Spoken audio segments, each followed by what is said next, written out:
இசையமைப்பாளர் சபேஷ் காலமானார் என்ற செய்தி வெளியாக இருக்கிறது. அண்மை செய்தியாக பார்க்கிறோம். திரைத்துறை இசையமைப்பாளரும் தேவாவின் சகோதரருமான சபேஷ் காலமாகி இருக்கிறார். அவருக்கு வயது 66.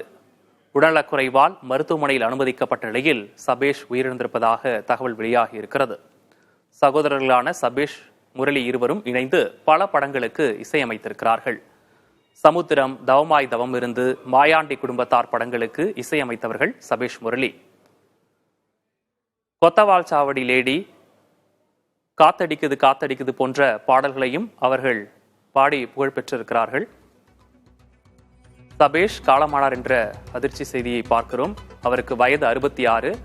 உடல்நலக்குறைவால் மருத்துவமனையில் அனுமதிக்கப்பட்டிருந்த அவர் தற்போது காலமாகியிருப்பதாக தகவல் வெளியாகி இருக்கிறது.